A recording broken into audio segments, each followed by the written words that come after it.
Tonight, fighting for his life. The family of a Regina boy hit by a truck last week releases details about his injuries as the man accused of driving impaired makes a court appearance. After the Saskatchewan NDP votes in its first female leader in party history, it starts planning for the future. Plus, as flooded residents voice frustration, the city of Saskatoon gives its new flood control measures a passing grade. This is CBC Saskatchewan News.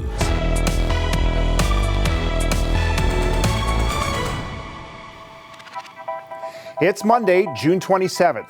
The CBC Saskatchewan News starts now. Hello, and thank you for watching. A 7-year-old Regina boy is still fighting for his life in hospital after being struck by a truck in northwest Regina last week. The boy's family released a statement today with more details about his injuries. Meanwhile, the man accused of driving impaired and hitting the boy appeared in court this afternoon. Jesse Anton has the latest. This is why you won't want to fight. 7-year-old Benjamin Dufour is a self-proclaimed middle child who loves milk and wants to become a TikTok star. Dufour was waiting for the school bus with his brother and other children in this northwest Regina neighborhood when he was hit by a black Dodge truck. Regina Police say the driver crashed into several parked vehicles, struck the boy, then 2 fences and a house. Dufour was rushed to the Regina General Hospital with serious injuries. Now he's intubated and sedated in the pediatric intensive care unit at the Children's Hospital in Saskatoon. In a statement, Dufour's family says he has a traumatic brain injury. That's on top of fractures in his skull, femur, pelvis, and sternum, among other places. And his parents have been told rehabilitation will be a long and grueling process. The boy's grandmother has set up a GoFundMe page to help his parents cover costs associated with treatment. Dufour's family says before the accident, he enjoyed catching Pokemon with his brother and playing sports. Dufour had planned to learn to fish and to go to flag football camp this summer, plans that are now put on hold. Regina Police have charged a 47-year-old man with impaired driving and dangerous driving causing bodily harm. The man, who is still in custody, had a bail hearing at Regina Provincial Court Monday. He appeared by phone. The judge reserved his decision until Thursday afternoon. And as this case makes its way through courts, the boy's family says their focus remains on sweet little Benjamin's recovery. Jesse Anton, CBC News, Regina. The Saskatchewan NDP made history yesterday by electing a female leader for the first time. Regina Lakeview MLA Carla Beck received nearly 70% of the votes, besting Saskatoon lawyer Caitlin Harvey. This morning, Beck was joined by members of the NDP caucus, launching a plan to tour the province. Adam Hunter has the story. Carla Beck stood outside the Saskatchewan legislature this morning as NDP leader, announcing a plan to meet with voters across the province on a tour she's dubbing the Build to Win trip. Carla Beck is the leader of the Saskatchewan New Democratic Party. On Sunday, the veteran Regina MLA won the leadership race with 68.5% of the vote. But the voter turnout was significantly lower than it was for the 2018 leadership race. Fewer than 5,000 NDP members cast ballots this time compared to nearly 11,000 in 2018. Beck campaigned on a plan to unify and grow the party. We also have to recognize that our opponents are not in this room, and they are not the hardworking people across this province trying to build a better life for themselves and for their families, because that dream of a better tomorrow is one that we all share. Beck had more endorsements of NDP caucus members, both past and present, and a decided fundraising advantage over her opponent. She thanked her supporters, vowing to work towards a win in 2024. The only way that I think I can ever repay you is to bring back and take back this province for the people of Saskatchewan and deliver an NDP government. Newcomer Caitlin Harvey received 32% of the votes. She says she's encouraged by the response to her message. Harvey's platform focused on addressing climate change and judicial reform. I know that there's a lot more support for this message than what is reflected in those numbers, and those numbers are they're encouraging. Harvey and Beck plan to meet this week. Harvey says she intends to seek the nomination for the NDP in the Saskatoon-Meewasin by-election. Beck says that by-election will be the first test of her leadership. The by-election for Ryan Miley's former seat will be held before the end of the year. Adam Hunter, CBC News, Regina. Researchers who test for COVID-19 in wastewater say recent data is encouraging. The University of Saskatchewan team says the viral loads in Saskatoon, Prince Albert, and North Battleford are at their lowest levels since January. In fact, COVID is almost undetectable in Prince Albert and North Battleford. The University of Regina didn't report their latest numbers today.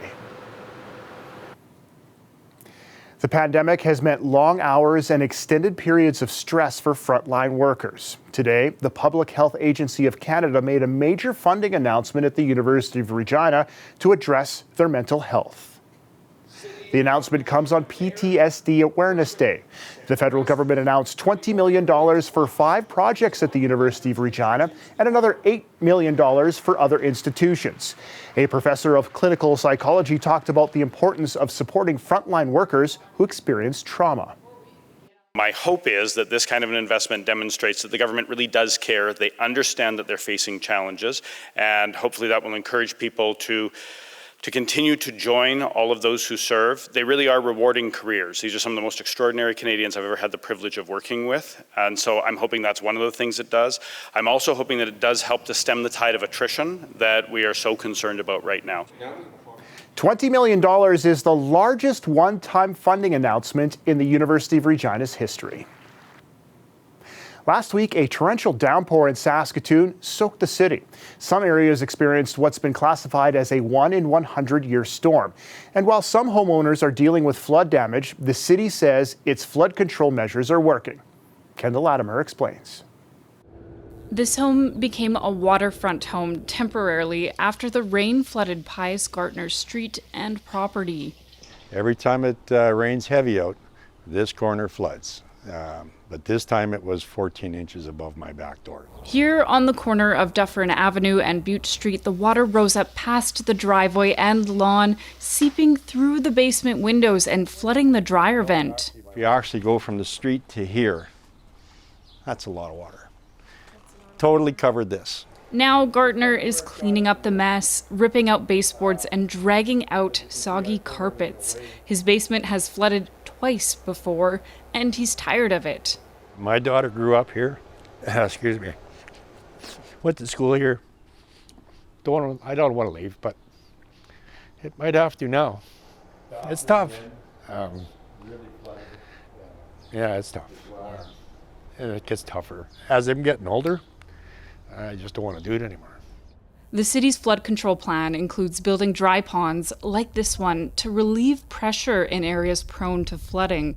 It's a low-level soccer field in the city park, but during last week's downpour, pictures show it held massive amounts of rainwater, then slowly released that water into the storm sewer system once the system could handle it. And we're really pleased in how it worked. We didn't see any surface flooding at the 3 primary intersections in the area that we were focusing on mitigating that risk. The city manager says people's homes that typically would be underwater stayed dry last week because of this pond.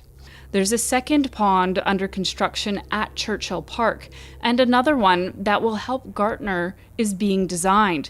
But construction isn't until next spring. It's another 3 years that my basement is, every time it rains, I worry about it. Gartner says insurance won't cover the damage this time around. He's applying for disaster relief and clearing out the basement indefinitely. Now I'm just going to leave it empty until I know this neighborhood is fixed. The city says several more flood control projects will be built over the next 5 years. Kendall Latimer, CBC News, Saskatoon. Thanks, Kendall. This coming Friday is Canada Day. And for the first time since the pandemic started, there will be in-person celebrations in Ottawa. But there are also plans for some major protests. That's triggered concerns about a repeat of this winter's so-called Freedom Convoy. Police and other local officials say they're not going to let that happen. Rafi Boujakanian reports. This is what Canada Day in Ottawa normally looks like. Now police say they want to make sure this year's edition is not something like this. Freedom! Freedom! Freedom! We have the people the skills, and the equipment to ensure that these events are safe and peaceful. We expect there to be demonstrations. This is a right of all Canadians and it will be protected. We will not, however, accept unlawful behavior. Among the precautions, a no vehicle control zone, but that does not include the Byward Market, where business owners have yet to forget February's events. I'm furious that they've been allowed to come back. Back then, Miriam Farbiash reduced business hours and limited who could walk into her shop after this happened. A gentleman wandered back and forth in front of the store, pushed his way through the store without a mask. I told him to put on a mask. He said he was exempt. I said, put it on or leave. He came back the following day with a threatening letter from QAnon. At least one group of protesters, though, is saying it won't be party to any disruption. You know, what's going to happen on Canada Day is that I think that many Canadians are going to celebrate Canada Day. They're going to celebrate Canada Day here in Ottawa. I will probably join them as well as the members of my team. This Canadian veteran started a walk to Ottawa in February against vaccine mandates that were still in place at the time. It's not clear how long he intends to stay, though another group, the Veterans for Freedom, say they plan to hold events through to Labor Day. Police are cagey on details, but say they've got that handled too. As long as there are public safety concerns, we will have operations in effect to manage those, regardless of how long they last.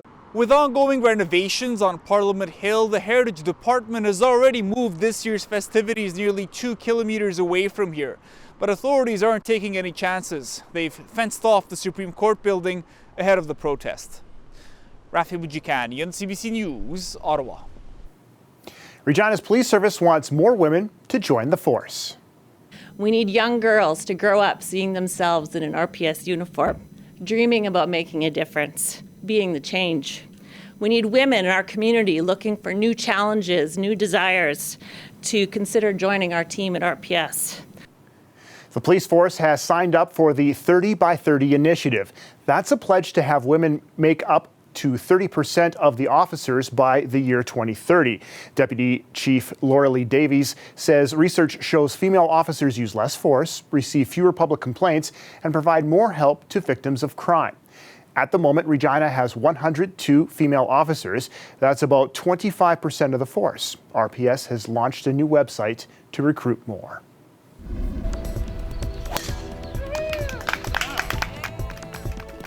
As former Saskatoon Mayor Sid Buchwald did 60 years ago, current Mayor Charlie Clark teed off at Holiday Park Golf Course. The city course is celebrating its 60th anniversary. The 18-hole course saw its first golfers on June 27, 1962. 10 years later, an executive 9-hole course was added. They couldn't have had a more perfect day to hit the links. As for what's to come weather-wise, we'll check in with Ethan Williams after the break.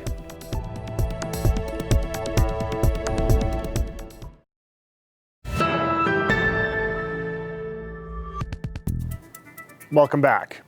There has been a police raid and arrests in connection with an alleged scam by a national moving company. CBC's Marketplace had investigated the Toronto-based firm after customers complained that the bill for their discount move exploded once their belongings were loaded onto the truck. David Common has the details.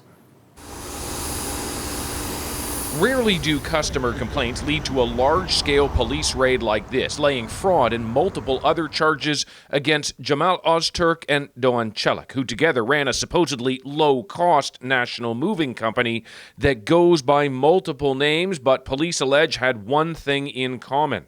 Customers were offered a seemingly low-cost contract. But once the items were loaded onto a truck, the men would contact the customers, making a demand for more money, often in the thousands of dollars, and refuse delivery until payment was made. The police action comes on the heels of a hidden camera investigation by CBC Marketplace into the same movers, where similar behavior was documented. They charged this young woman a lot more than they said they were going to charge her. A lot more. Yet another customer, Darlene Sherrington, was told her move would cost a little more than $1,000.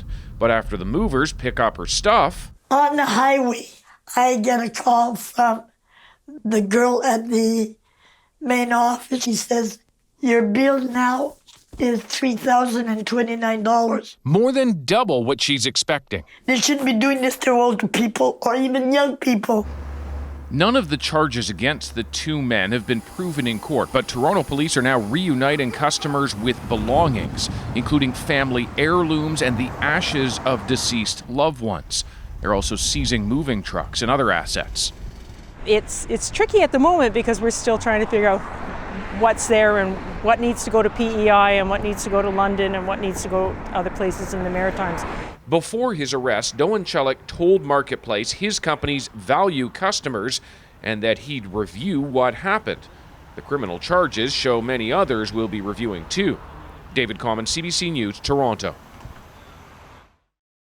This weather update is brought to you by Capital Ford Lincoln. The exclusive export event is back.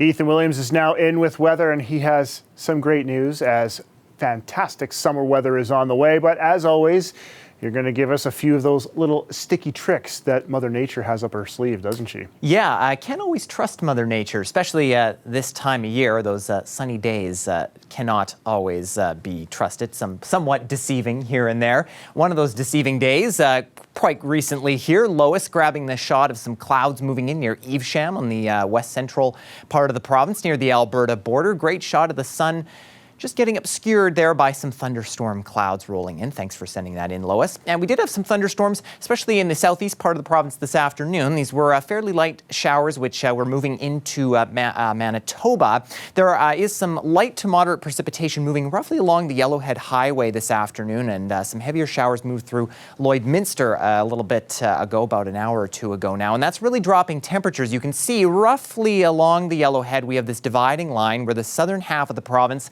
is sitting in the mid to even upper 20s, but you get north of Saskatoon and temperatures are barely cresting 20 degrees. We're seeing 16 right now in North Battleford and Lloydminster, but still quite a nice evening in places like Moose Jaw and Maple Creek, where we're at 25 and 26 degrees respectively. Thunderstorm risk likely going to drop off through the evening, but some showers are possible through the overnight hours as the system starts to move through. And then we get to tomorrow, we'll see some showers possibly in the early morning hours, maybe some cloudiness before we get clearing as we head through the day, and it looks like a nice day for much of the province. Our next weather makers are moving in on Wednesday. This low pressure system from Alberta going to move in, bring some showers to both south and central Saskatchewan, likely the southern part of the province into the early morning hours on Wednesday, and then it's mostly concentrated to the central part of the province, maybe even some heavier thunder showers in there as well. Quick system moving through the north on Wednesday too before we start to get clearing out as we head into Thursday. 24-hour rainfall totals Wednesday into Thursday, generally between 10 and 20 millimeters. Places like Saskatoon could see higher amounts and maybe some heavier thunderstorms. We'll see how severe those will be. And then as we look at wind gusts, we're going to see those die down overnight tonight, but we could see some breezy conditions heading into the southwest part of the province tomorrow, maybe 40, 50 kilometer an hour gusts, a bit breezy in the far north as well. And then as that system moves in on Wednesday, the south of the province will really see those gusts pick up to around 60 kilometers an hour, while the central part of the province enjoys some showers. Now, the fire risk, not great for the southwest part of the province, which is probably the area that's going to see the least amount of rain out of all of this. But the threat really starting to drop for the rest of the province. And as we head in through the next few days, that risk will likely increase, especially for the south, as we see not a lot of rain. It's going to get warm and windy as we head into Wednesday with gusts to 50 kilometers an hour. Canada Day looking like a nice day in Regina with a high of 24. Saskatoon, again, we could see those showers come Wednesday, but a nice day tomorrow. A little cooler Thursday, Friday. Your Canada Day not looking as warm, but you know, Dan, we'll likely see some good conditions for fireworks as it looks like it's going to be pretty sunny. So you're saying I could break out my sleeveless suits? Ooh, I got to see that. I would like that. Do I want to see that? Maybe no, you not. don't. All right. Thanks, Ethan. You're welcome. The dynasty will be denied, and a new legacy begins. They've reached the summit, and the Avalanche are 2022 Stanley Cup champions. For the first time since 2001 and for the third time in franchise history, the Colorado Avalanche are Stanley Cup champions. They took the series in 6 games from the two-time defending champ Tampa Bay Lightning. And with that, summer can now officially begin. We'll be back after the break.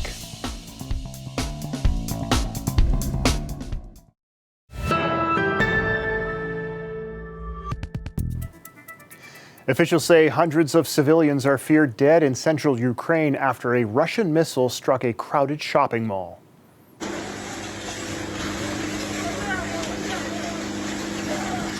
Firefighters and rescue workers were seen searching for survivors in the smoldering rubble.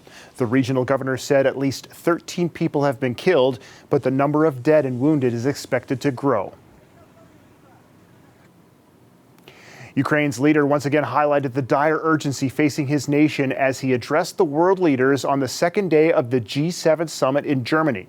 David Cochran reports. The future of Ukraine has been on their agenda. Today, the country's president was on their screen. G7 leaders speaking directly to President Volodymyr Zelensky about his country's needs.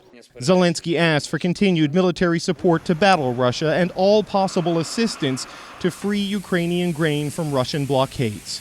He urged the leaders to unleash new sanctions to further punish and pressure the Kremlin, and received a commitment that the world's richest democracies would help Ukraine rebuild once the fighting ends. We are discussing all the topics that are on the agenda, especially staying united in supporting the Ukraine against the Russian aggression. And we understood that the policies of all our countries are very much aligned.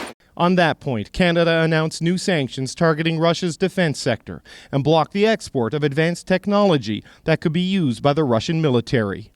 But as Zelensky laid out what he needs to fight Russia, NATO spelled out what it will do to contain Russia.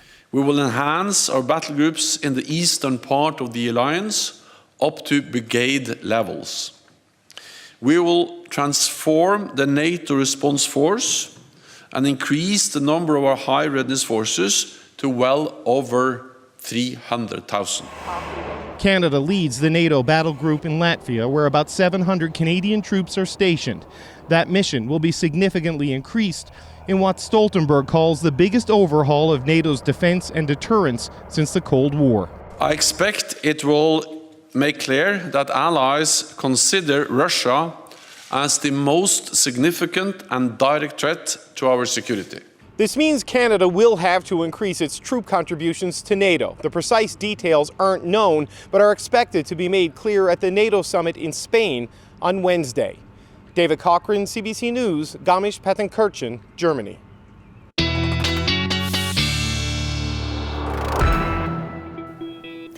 Ethan's back with one last look at the weather. Ethan, how's it looking? Not too bad for tonight, Dan. In Regina, we'll be down to 15 at midnight. Chance of showers under partly cloudy conditions. By the time we get to tomorrow morning, the showers are mostly out of our way, and we'll be left with partly cloudy conditions. Winds not too bad either. They'll be out of the east, gusting just over 20 kilometers an hour. We'll drop down to 14, but we'll be back up to 20 degrees by the time we get to the noon hour. Those winds not changing all that much. Saskatoon, a similar chance of showers tonight. We'll be at 12 at midnight under partly cloudy conditions. We get to tomorrow again. Things mostly clear out for us at 14 degrees. Nice light east winds for the most part. And then we get to the noon hour. We're on our way to a high of 23 degrees. Dan, maybe a nice day for those sleeveless suits that you were talking about. Breaking them out. Love it. It's going to be great. Thanks, Ethan. You're welcome. And that's it for us tonight. For news anytime, head to cbc.ca/sask or our YouTube channel, of course. And Glenn Reed will be back a little bit later at 11 for another look at the news. Thanks for watching, and have a great night, everybody.